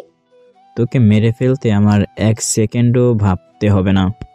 এদিকে হীরা আর রূপা মিলে আবিরকে শান্ত করায়। একটা সময় আবির ম্যানেজারকে এখান থেকে চলে যেতে বলে। এদিকে ওরা তো ওই রেস্টুরেন্ট থেকে বের হয়ে আসে, কিন্তু আবিরের রাগ এখনও কমেইনি। সেই জন্য গাড়ি উল্টো পাল্টা চালিয়ে অন্য একটা গাড়ির সাথে অ্যাক্সিডেন্টই করে বসে। এতেই ওই লোকটা বের হয়ে আবিরের কলার চেপে ধরে। ওই চোখ কি আকাশে রেখে গাড়ি চালাস নাকি? একই তো আবির রেগেই আছে, দ্বিতীয় এই লোকটার কথায় আবিরের আরও রাগ হয়। এতে করে আবির বন্দুক বের করে গুলি করতেই যাবে, ওই লোকটার সাথে থাকা বাকিদের মধ্যে একজন গুলি করে আবিরকে। এতে গুলি এসে আবিরের বুকে লাগে আর ওই লোকগুলো ওখান থেকেই পালিয়ে যায়। এদিকে ইরা, রূপা আর আকাশ মিলে আবিরকে হসপিটালে নিয়ে আসা হয়। যে হসপিটালে নিয়ে এসেছে ওই হসপিটাল আবিরদের। ডক্টর আবিরকে দেখেই চিনতে পারে আর সব কাজ ফেলে উনি আবিরের চিকিৎসা করতে থাকে সাথে সাথে। আর কিছু ডাক্তারও ছিল। এইদিকে ডক্টর কল দেয় আবিরের বাবাকে। স্যার, আমি আপনার হসপিটাল থেকে ডক্টর খন্দকার বলছি। হ্যাঁ বলো, কিছু কি হয়েছে হসপিটালের মধ্যে? স্যার, আসলে কি হয়েছে বলবে তো? আবির স্যারকে কারা যেন গুলি করেছে, আর ওনাকে 2টা মেয়ে আর একটা ছেলে মিলে হসপিটালে নিয়ে এসেছে। কথাটা শুনে জাফর চৌধুরী তো অবাকই হয়ে যায়, কেননা আবিরের আশেপাশে সব সময় 20 জনের মতো সিকিউরিটি থাকে, আর ওরা থাকতেই আবিরের এরকম অবস্থা হয়েছে। এটা ভেবেই উনি অবাক হয়। এখনই আসতেছি আমি, আমার ছেলের যেন কোনো কিছু না হয়। চিন্তা করবেন না, আমি ওনাকে বাঁচিয়ে তুলব। এদিকে ডক্টর চিকিৎসা করতে থাকে, আর অন্যদিকে জাফর চৌধুরী তো 30 জন সিকিউরিটি নিয়ে আসতে থাকে হসপিটালের দিকে। এদিকে উনি হসপিটাল এসে ইরাকে দেখতে পায়। জাফর চৌধুরী ইরাকেই চিনে, সেজন্য ওর সাথেই আগে কথা বলে। এ কি ইরা, তাহলে তুমি নিয়ে এসেছো আবিরকে? জি আঙ্কেল, তবে চিন্তা করবেন না, আবির এখন ঠিক আছে। শুধু ঠিক হতে হতে 1 মাস সময় লাগবে। কি করে হলো এইসব? আসলে আঙ্কেল, ইরা যা বলার স্পষ্ট করে বলো। ওর সাথে সিকিউরিটি ছিল, ওরা নেই কেন? এইদিকে ইরা সবটা বলতে থাকে। সবটা শোনার পর জাফর তো রেগে যায়, কিন্তু কিন্তু ইরা রেস্টুরেন্টে সব কথা বলেনি, শুধু অল্প কিছুই বলেছে, যেন উনি বাকিটা ঠিক করে নেয়। এদিকে একটু পরেই ওরা কারা ছিল, আর যখন গুলি করেছিল তখন কি ওরা গাড়ির সামনে ছিল নাকি পিছনে ছিল? সামনেই ছিল। কিন্তু কেন আঙ্কেল? সিকিউরিটি। জি স্যার, বলুন। আবির গাড়িতে ভিডিও রেকর্ড হয় কি করে এইসব হলো, তা সব আমি জানতে চাই। আর যারা এই কাজ করলো তাদেরকে আমি 1 ঘন্টার মধ্যে আমার সামনে চাই। স্যার, আমরা আগে ভিডিও চেক করে আপনাকে দেখাচ্ছি, তারপর আপনি যা বলবেন তাই করব। ঠিক আছে, তাড়াতাড়ি করো, আমার হাতে একদম সময় নেই। এরপর ওরা গাড়ি থেকে ভিডিও দেখতে থাকে, সাথে ভিডিও করে নিয়ে এসে জাফর চৌধুরীকে দেখাতে থাকে। উনি তো দেখে রেগেই যায়। এরাই কি ছিল? জি আঙ্কেল, এরা 5 জনের ছিল। ওদেরকে আমি 1 ঘন্টার মধ্যে আমার সামনে দেখতে চাই, জীবিত বা মৃত অবস্থায়। চিন্তা করবেন না, 1 ঘন্টার আগেই নিয়ে আসবো। এদিকে আকাশ তো বসেই আছে। জাফর চৌধুরী আকাশকে দেখে উনি চিনতেও পারেনি। উনি তো আবিরকে দেখার জন্য আইসিইউতেই চলে যায়। এদিকে ইরা আকাশের সামনে দাঁড়ায়। শান্তি হয়েছে তো এখন? আমি কি করলাম? তুই কিছু করিসনি বলে এখনো বেঁচে আছিস, নয়তো জাফর আঙ্কেল তোকে এখানে মেরে ফেলতো, আর তোকে বাঁচানোর কারো সাধ্য থাকতো না। তা ইরা উনি কে? উনি হচ্ছে আমাদের জাফর চৌধুরী, আমাদের দেশে ধনের দিক দিয়ে 2 নম্বরে আছে। আর কি ইরা? উনি এতটাই রাগী যা বলার বাহিরে। উনি যদি জানতে পারে আবিরের সাথে ওই রেস্টুরেন্টে ম্যানেজার ঝামেলা করেছে, তাহলে তো ওই রেস্টুরেন্ট তো উনি কিনে নিবে। সাথে ম্যানেজারের যে কি হাল হবে তা আমিই ভাবছি। কি বলিস, এতটা ডেঞ্জারাস উনি? তার বলতে, আর এই ফকিন্নি আবিরের সাথে ঝামেলা করতে থাকে। সবাই শুনলাম আর বুঝলাম, তা একটা কথা ভেবে দেখো, উনি যদি 2 নম্বর হয়েও এতটা ক্ষমতা ওনার থাকতে পারে, তাহলে ভেবে দেখো যিনি 1 নম্বরে আছে ওনার ক্ষমতা কতটা থাকতে পারে। ওনাদের ক্ষমতা ওনাদের কাছে। আমি তো চিন্তায় আছি রেস্টুরেন্টের ব্যাপারে যেন না জানতে পারে।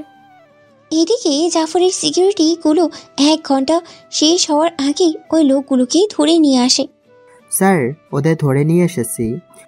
ওদের মুখটা আমাকে দেখাও। এরপর মুখ তো দেখানোই হলো।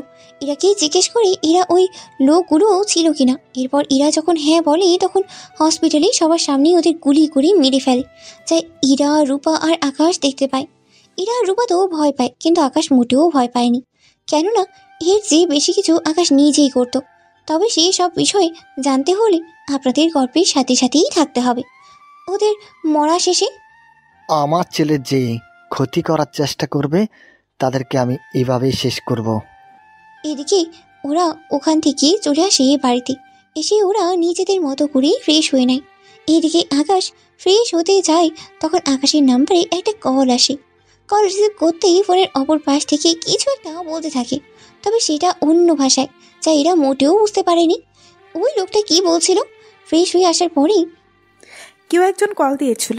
কি বলল আমি তো ওদের কথা কোনো কিছুই বুঝতে পারিনি। আপনার বুঝে কাজ কি? আচ্ছা যাই হোক, ঘুমাতে হবে।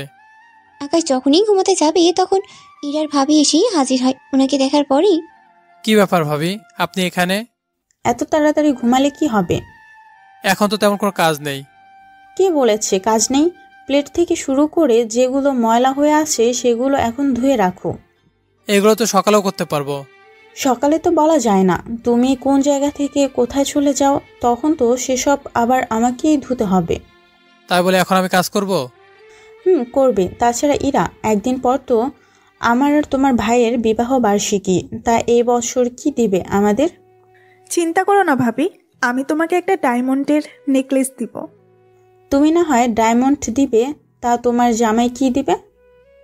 ও দিবে কিপটা, যার নিচের $1 রোজগার করার ক্ষমতা নেই, সে কিনা দিবে তোমাকে। সত্যি ভাবি, হাসালে তুমি।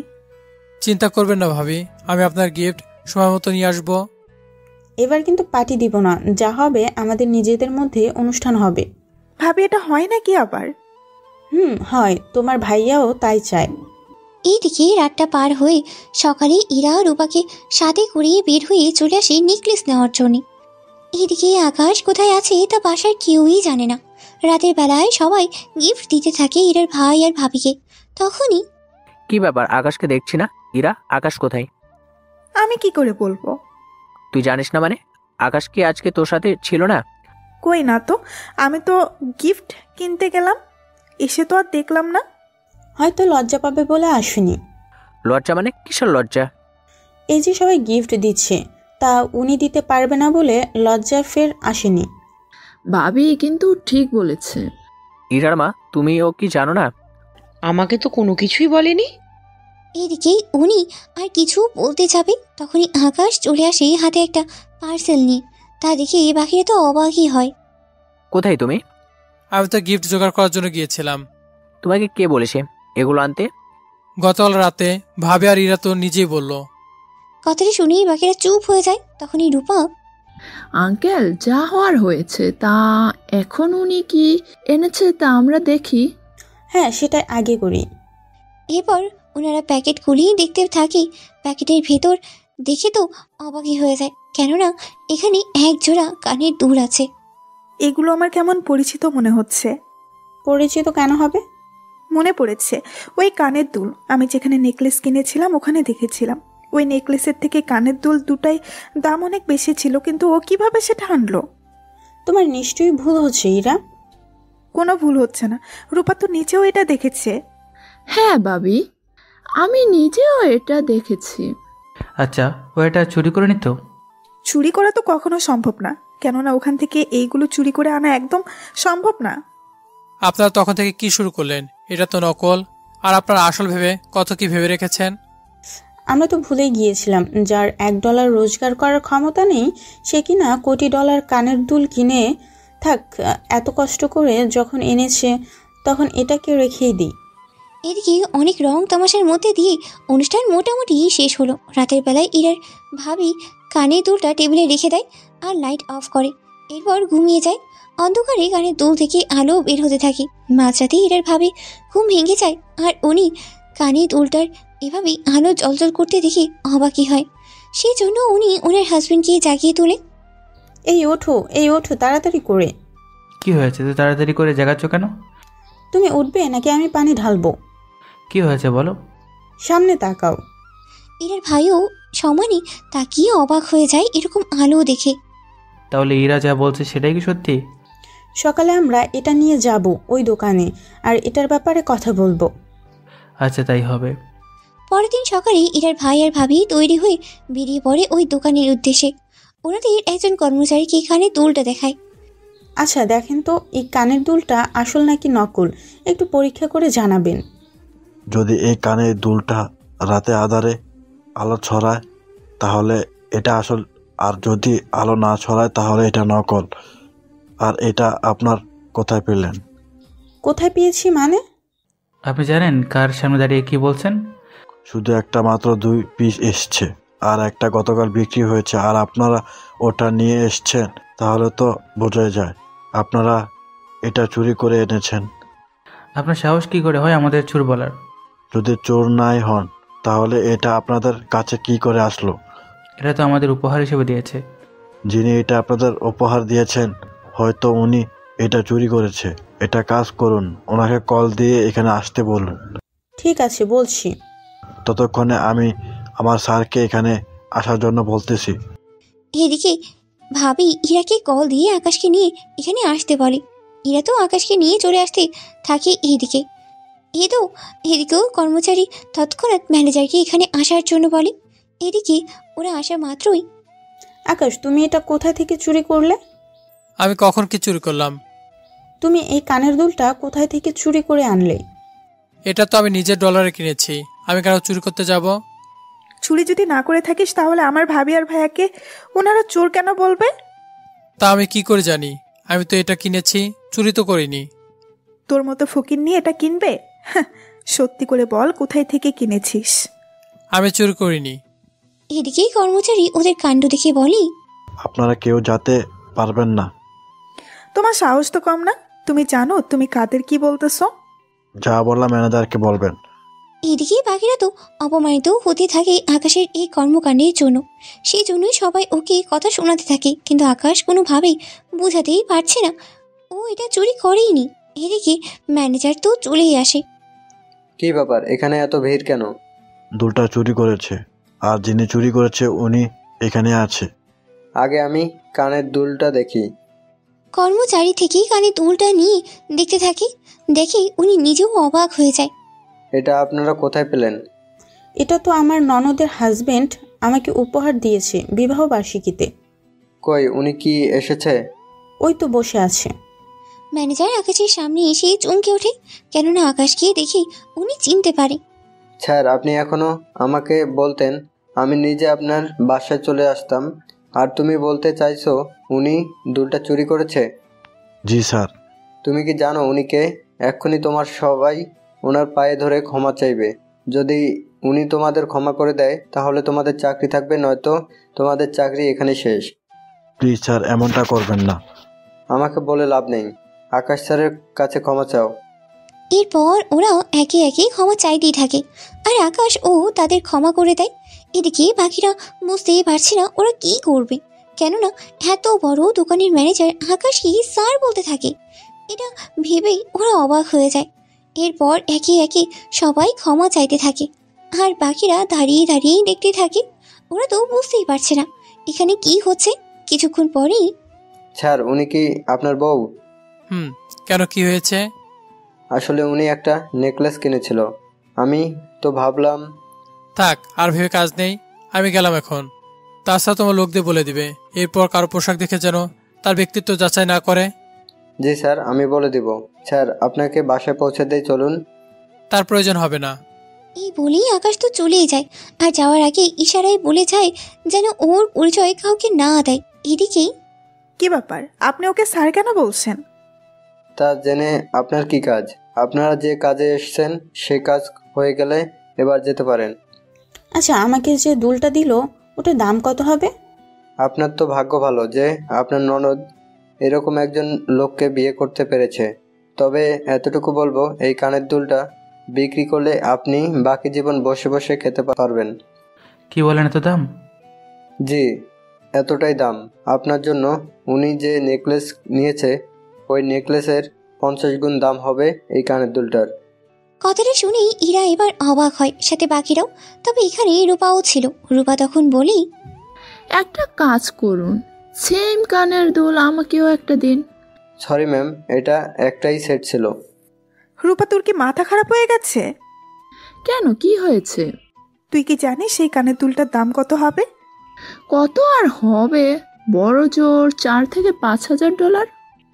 আরে না, ওনার কথা অনুযায়ী এটার দাম তো $30,000 থেকে $35,000 হওয়ার কথা। এটার কথা শুনে ওর ভাবি, ভাই আর রূপা অবাক হয়ে যায়। কি, এতগুলো ডলারও কোথায় পেলো? নিশ্চয়ই বাবাকে দিয়েছে। হতে পারে, নয়তো ওর মতো একটা ফকিন্নির কাছে এতগুলো ডলার আসবে কি করে?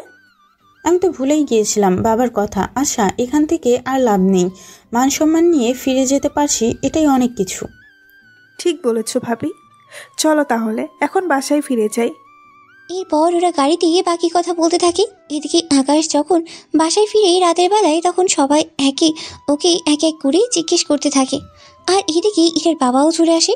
সেই জন্য সবাই ওনাকে বলে দেয় আকাশকে যেন কোনোভাবেই উনি সাহায্য না করে।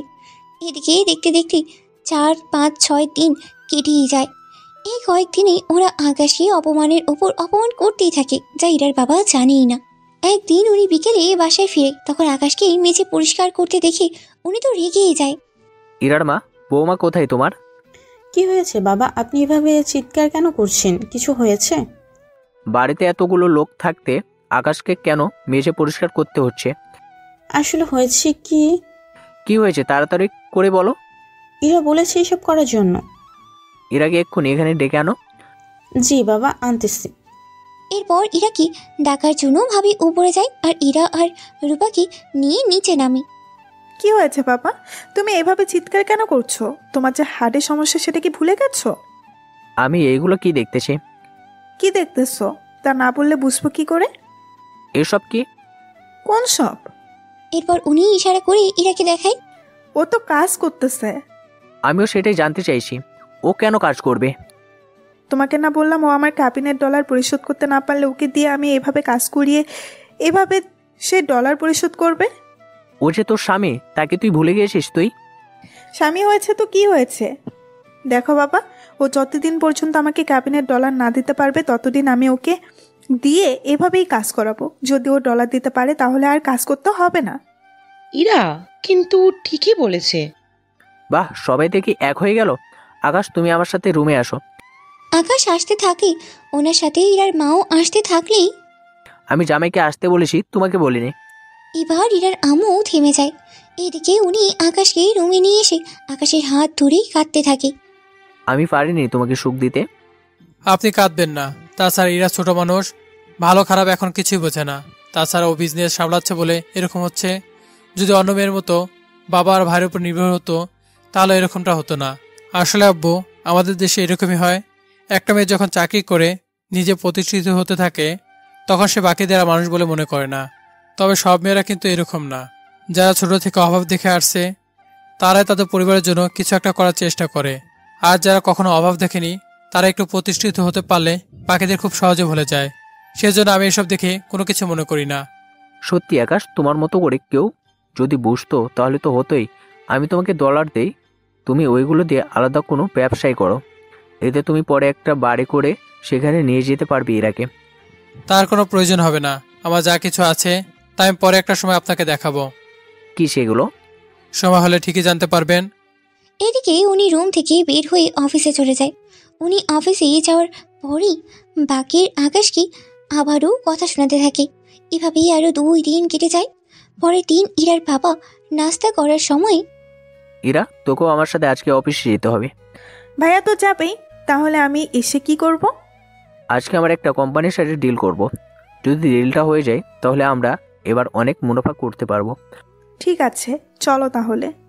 আকাশ আর রূপা, তোমরা চলো আমাদের সাথে, তাহলে একসাথে অফিসে দেখা হয়ে যাবে। এদিকে ওরাও যেতে থাকে। ওদের মতো এখানে আরো অনেকেই এসেছে ডিল করার জন্য, কিন্তু এত জনের মধ্যে ইরার বাবা ডিল পাবে কিনা সেটা উনি বুঝতেই পারছে না। বাবা, এতগুলো লোকের মাঝে ড্রিল পাবো তো? আমার তো এই নিয়ে টেনশন হচ্ছে। ভাইয়া কিন্তু ঠিক বলেছে। তাছাড়া আমরা ফাইলটা অনেক ভালোভাবে তৈরি করেছি। আগে ফাইলটা জমা দেই, তারপর না হয় দেখা যাবে। এদিকে ইরার ভাই ফাইল জমা দিতে যাবে, তখনই আকাশ বলে ওঠে, আব্বু, আমি কি ফাইলটা একবার দেখতে পারি? ওই, তুই ফাইলের কি বুঝবি? সে কোনো কিছু নাই বুঝি, কিন্তু দেখতে তো পারি। তোকে কোনো কিছুই দেখতে হবে না। এরপরেই ফাইল দেখতে থাকে। দেখার পরেই বুঝতে পারে এখানে অনেক কিছুই মিসিং আছে, আর মিসিংগুলোর জন্যই ওরা এই প্রজেক্ট পাবেই না। বাবা, এখানে তো অনেক কিছু মিসিং আছে, আর এই মিসিং থাকার কারণে কিন্তু আমার প্রজেক্টটা পাবো না। ওই চুপ কর, উনি আসছে জ্ঞান দিতে আমাদের। তুই ফাইলের কিছু বুঝিস? যতটুকু বুঝি, তবে এতটুকু শিওর দিতে পারবো যে এই প্রজেক্টটা আপনারা পাবেন না। বাবা, ওর কথা শুনতে হবে না। এই বলেই আকাশের হাত থেকে ফাইল দিয়ে ওখানেই জমা দিয়ে আসে। আর জমা দেওয়ার পরে ওখান থেকে জানানো হয় 3 ঘন্টা পরেই জানানো হবে কে এই প্রজেক্ট পাবে। আব্বু, 3 ঘন্টা এখানে বসে না থেকে আমরা বাইরে এসে খাবার খেয়ে বসি। আপনারা যান, আমার কিছু কাজ আছে, সে কাজগুলো শেষ করতে হবে। বাবা আমায় বলল, কি কাজ আকাশ? ভিক্ষা করা ছাড়া আর কি এমন কাজ থাকতে পারে ওর? ইরা, হাসবেন্ডের কি করে কথা বলতে হয় তা কি তোকে এখনো শিখাতে হবে? আমরা যাবো খাবার খেতে, আর ওর এখন কি এমন কাজ থাকতে পারে?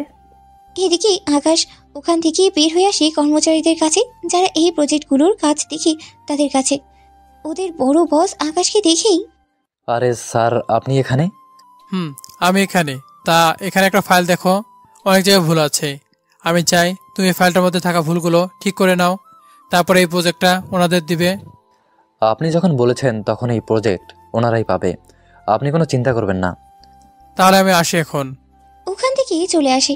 এদিকে ইরার বাবা কাছে এসে, আর কোনো চিন্তা নেই, প্রজেক্টটা আপনারাই পাবেন। সে আর বলতে, আমাদের থেকে ভালো প্রজেক্ট তৈরি করবে এরকম কেউ আছে নাকি? ইরা, তুই একদম ঠিক বলেছিস। আমরা যেভাবে প্রজেক্টটা তৈরি করেছি তো অন্য কেউ চাইলেও তো পারবে না। ঠিক বলেছিস। আচ্ছা শোন, এই প্রজেক্টের কাজ হয়ে গেলে ইরা, তুই আর রূপা আকাশকে নিয়ে লন্ডন যাবি তোর মামার বাসায়। ঠিক আছে। এদিকে কয়েকটা ঘন্টা পরে প্রজেক্ট দেওয়ার ব্যাপারে সবাইকে ডাকা হয়। তখন ওখানে একজন ব্যক্তি এসে, আমরা এই প্রজেক্ট মিস্টার রফিক চৌধুরীকে দিচ্ছি। কথাটা শুনে ইরা আর ওর বাবা ভাই তো খুশি হয়ে যায়। এরপর ওদের স্টেজে এনে ফাইল তুলে দেওয়া হয়। ওনারা ফাইল খুলে দেখে ভেতরে পুরাই চেঞ্জ করা, কেননা ওরা যেভাবে ফাইল রেডি করেছে এখানে তার পুরাই চেঞ্জ করা। কি ব্যাপার আব্বু, এখানে তো পুরোই চেঞ্জ করা সব কিছু। কই দেখি। উনিও কিছু কিছু জায়গায় চেঞ্জ দেখতে পায়। তখনই আকাশ তো বলেছিল ফাইলে অনেক ভুল আছে, আর যে যে জায়গায় ভুল আছে সেটাও আমাকে বলেছে। ও যেভাবে বলেছে সব কিছু দেখি সেভাবেই ঠিক করা হয়েছে। কি বলছো আব্বু? ও কি করে ফাইলের সম্পর্কে জানবে? তা আমি নিজেও জানি না, তবে যাই হোক প্রজেক্টটা তো আমরা পেয়েছি, এতেই হবে। সেটাও ঠিক। আচ্ছা চলো তাহলে এখন বাসায় যাই। আর একটু কাজ আছে, এই কাজটা শেষ করে তারপর আইতেছি। আমি আর ভাই তাহলে চলে যাচ্ছি। ঠিক আছে। এদিকে ওরা বাসায় এসে পুরো ব্যাপারটা ওর মা আর ভাবিকেই বলতে থাকে। ওরা তো শুনেই অবাক হয়ে যায়। কি বলছিস? ওই ছেলে এটা করলো কি করে? কিছু তো একটা রহস্য আছে ওই ছেলের মধ্যে। আমারও তাই মনে হয়। সে যাক গিয়ে, 2 দিন পর তো তোকে রূপার সাথে যেতে হবে লন্ডনে। তুই তাহলে কিভাবে কি করবি না করবি তা নিয়ে ভাবতে থাক। ঠিক আছে আম্মু। এদিকে ইরার বাবা ফাইলের কন্ট্রাক্ট এর সাইন করতে এসে দেখে আকাশ বসেই খাবার খাচ্ছে ওখানকার বড় স্যারের সাথে। এটা দেখে ইরার বাবা অবাক হয়। এ কি আকাশ, তুমি এখানে ওনার সাথে বসে আছো আর খাবার খাচ্ছ? আমার সাথে খাবার খেতে ওনার সমস্যা কি? সমস্যা তো নেই, আসলে আপনার মতো বড় মানুষের সাথে ও বসে আছে এটা ভেবেই অবাক হচ্ছে, কারণ আপনি তো কাউকে ঠিকমতো সময় দেন না। তা আপনি কি জন্য এসেছেন তা বলুন। আমি তো ফাইলটা জমা দিতে এসেছি। ঠিক আছে, এবার যেতে পারেন। এদিকে ইরার বাবা ওখান থেকেই চলে যায়। অন্যদিকে আকাশ আর ওই লোকটা কথা বলতে থাকে। কথা শেষ করে আকাশ বাসায় চলে আসে। এদিকে সবাই আজকে আকাশের অনেক প্রশংসা করতে থাকে। একটু পরেই, তোমরা তো 2 দিন পরে চলে যাবে, তাহলে কিভাবে করতে হবে তা ঠিক করে না? ওটা পরে ঠিক করে নিব। এদিকে 2 দিন পর আকাশ, ইরা, রূপা এয়ারপোর্টে চলে আসে। তারপর ওখানে থাকা বাকি কাজ শেষ করে ওরা প্লেনে এসে বসে পড়ে। অন্যদিকে আবির এখন মোটামুটি সুস্থ, সেই জন্য আবিরকে ওর বাবা বাড়িতে নিয়ে আসে। বাড়িতে আনার পরেই, বাবা, তুমি ওই লোকদের খুঁজে পেয়েছো তো? আমি তো ওদের ওই দিনে মেরে ফেলেছি। ওদের বাঁচিয়ে রাখতে আমি নিজ হাতে ওদের মেরে ফেলতাম। তার আর দরকার হয়নি। ওরা সামান্য খুন আর চিন্তাই করে থাকে।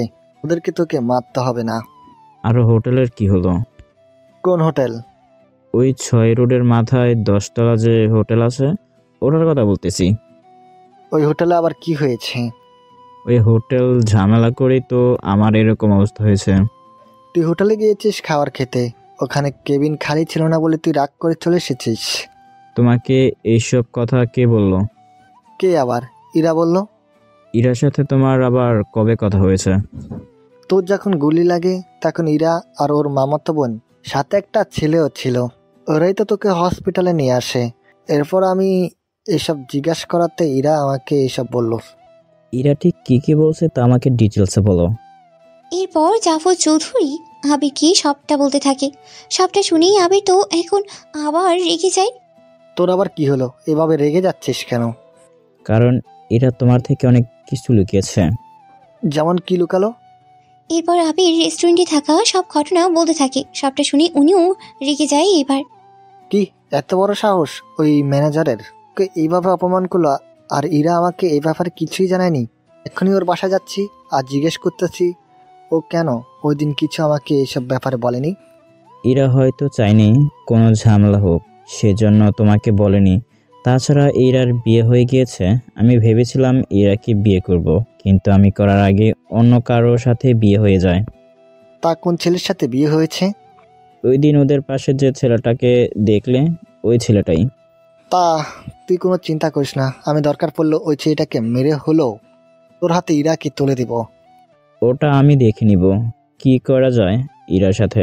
তুমি আপাতত ওই রেস্টুরেন্টের ব্যবস্থা করো। তুই কোনো চিন্তা করিস না, আমি দেখতেছি ওই হোটেল আর ম্যানেজারকে। ঠিক আছে, তাই করো। এদিকে জাফর চৌধুরী রেস্টুরেন্টের এসে ম্যানেজারের রুমে এসে ওনাকে ধমকাতে থাকে। তোর সাহস কি করে হয় আমার ছেলেকে অপমান করার? সাহসের আপনি কিছুই দেখেননি এখনো। যদি আপনি জানতেন এই রেস্টুরেন্টের মালিককে, তাহলে তো এখনো এই রেস্টুরেন্টের কেনার কথা মুখেও আনতেন না। তাহলে এই রেস্টুরেন্টের মালিককে বল। কথাটা শুনে জাফর এবার আরো বেশি ভয় পায়। তাহলে বুঝলেন তো এটা কার? জি বুঝেছি। আপনার ছেলেকে বলে দিন কিভাবে বড়দের সাথে কথা বলতে হয়, কেননা আপনার ছেলে সেসব বিষয়ে মনে হচ্ছে কোনো কিছুই জানে না। ভাগ্য ভালো আপনার ছেলেকে আঘাত না করে যেতে দিয়েছি। দ্বিতীয়বার যেন আপনার ছেলেকে এই রেস্টুরেন্টে না দেখি। আর হ্যাঁ, আমি জানি আপনার ছেলে এইগুলো শুনলে আরও মাথা গরম করবে, হয়তো আমাকে মারতেও পারে। সেজন্য আমার বস বলে দিয়েছে যদি আমার কোনো ক্ষতি আপনারা করার চেষ্টা করেন, তাহলে উনি নিজেই আপনার ছেলেকে মেরে ফেলবে। ও আমার একমাত্র ছেলে, ওর কিছু হয়ে গেলে আমি বাঁচবো কি করে?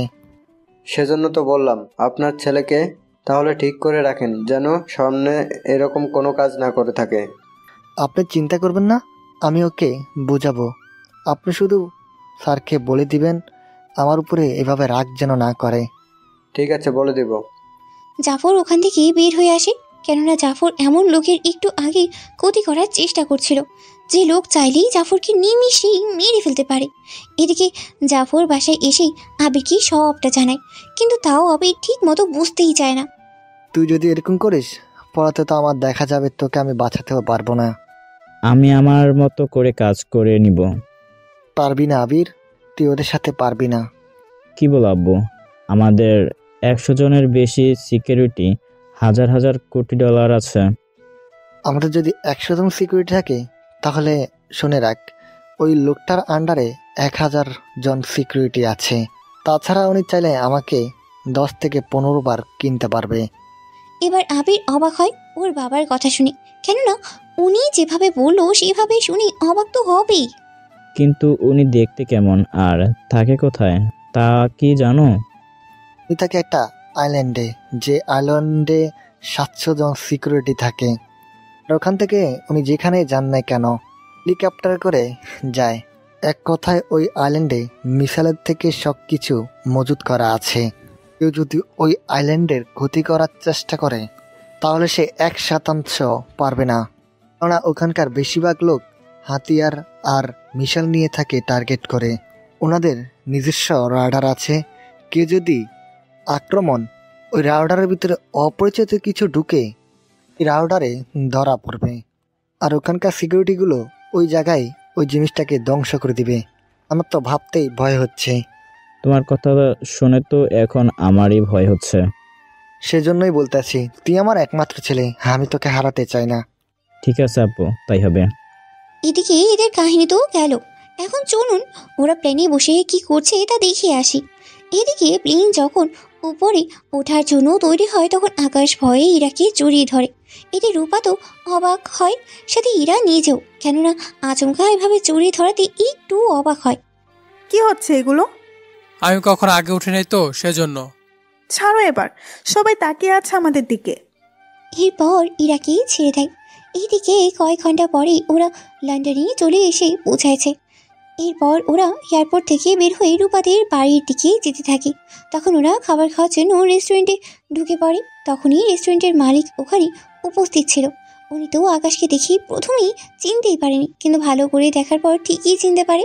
চিনার পর উনি আকাশের কাছে আসে। আপনি কি আকাশ স্যার? আরে না, আমি কোনো স্যার না। আপনার কোথাও ভুল হচ্ছে। উনি আপনাদের স্যার হতে যাবে কেন? তাছাড়া ও তো এ দেশের এই প্রথম এসেছে। আসলে ম্যাম, আমাদের স্যার দেখতে ওনার মতোই কিছুটা, কিন্তু আমি ওনাকে সরাসরি কখনো দেখিনি, শুধুমাত্র ছবিতে দেখেছি। সরি স্যার, ম্যাম, আপনাদের ডিস্টার্ব করার জন্য। আপনারা তাহলে খাবার খেয়ে নিন। লোকটা কি আজব। আচ্ছা দুলাভাই, উনি যখন আপনাকে ছাড় ভেবে নিয়েছে তখন বিল না হয় আপনিই দিয়েন। রূপা, তোর কি মাথা ঠিক আছে? $1 দেওয়ার ক্ষমতা নেই সেখানে কিনা ও দিবে খাবারের বিল? কি বলিস? তাহলে কি এখানে এসেও তোকে সব কিছু করতে হবে? কাউকে চিন্তা করতে হবে না, বিল আমিই দিব। কি করে দিবেন শুনি?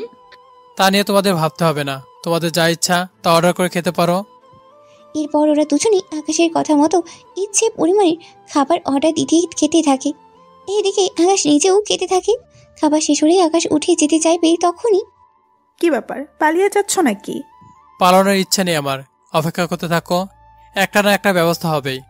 এই বলেই ম্যানেজারের কাছে যায়। ম্যানেজার ইরা দিয়ে সামনে এসে আকাশকে সামনে এগিয়ে দিচ্ছে। আকাশে যাওয়া দেখে ইরা আর রূপা দুজনেই চলে আসে। এরপর ওরা চলে আসে। এদিকে কিছুক্ষণ পর ওরা চলে আসে এই বাসায়। ওখানে ইরা মামা মামি দুজনেই ছিল। ইরার মামা মামি ওনারাও কিন্তু অনেক বড় একজন বিজনেসম্যান। ইরা আর আকাশ যখন বাড়ির ভিতরে আসে তখন, বাহ, এই বাড়িটা তো আমার শ্বশুরবাড়ির থেকে অনেক বড়। জীবনেও কি কখনো এত বড় বাড়ি দেখেছিস? দেখলে তো এই কথাটা বলতাম না। তোমরা ঝগড়া বন্ধ করো আর ভিতরে আসো। এরপর ওরা ভিতরে আসে। এদিকে ইরার মামা মামি বসে আছে ইরা আর ওর জামাইকে দেখার জন্য। একটু পরে যখন ওদের দেখে, ইরা তো দৌড়ে এসে ওর মামিকে জড়িয়ে ধরে আর ওর মামার সাথে কথা বলতে থাকে। এদিকে, কি ব্যাপার, তোরা একা এলি নাকি? কেন মা, কি হয়েছে? তোদের সাথে তো ইরার হাজবেন্ডও আসার কথা, তা সে কোথায়? সে তো বাইরে আছে, বাড়িটা দেখতেছে। তা ওকে ভিতরে নিয়ে আয়। এদিকে ইরা ওর মামা মামির সাথে কথা বলার জন্য আকাশকে বাইরে থেকে ভিতরে নিয়ে আসে। রূপার বাবা তো আকাশকে দেখে অবাক হয়ে যায়। স্যার, আপনি এখানে? আমি তো বিশ্বাস করতে পারছি না, আপনার মতো একজন লোক আমার বাড়িতে আসবে থাকার জন্য। এর চেয়ে বেশি সৌভাগ্য আমার জন্য আর কি হতে পারে বলুন? এদিকে ইরা আর রূপার সাথে সাথে রূপার মা ও অবাক হয়ে তাকিয়ে আছে ওনাদের দিকে। কি রে রূপা, মামা কি পাগল হয়ে গেছে নাকি? তোর এমনটা কেন মনে হলো? দেখছিস না মামা আকাশের সাথে কিরকম কথা বলছে তা দেখে? চুপ করে দাঁড়িয়ে থাক, আর কি হচ্ছে তা দেখতে থাক। এদিকে রূপার বাবা তো আকাশের সাথে কথা বলতেই থাকে। কথা বলার এক পর্যায়ে, চলুন স্যার, আমি নিজে আপনাকে রুমটা দেখিয়ে দিচ্ছি। এদিকে আকাশ যত ইশারা করতে থাকে কিন্তু ওনার তো সেদিকে মোটেও খেয়াল নেই।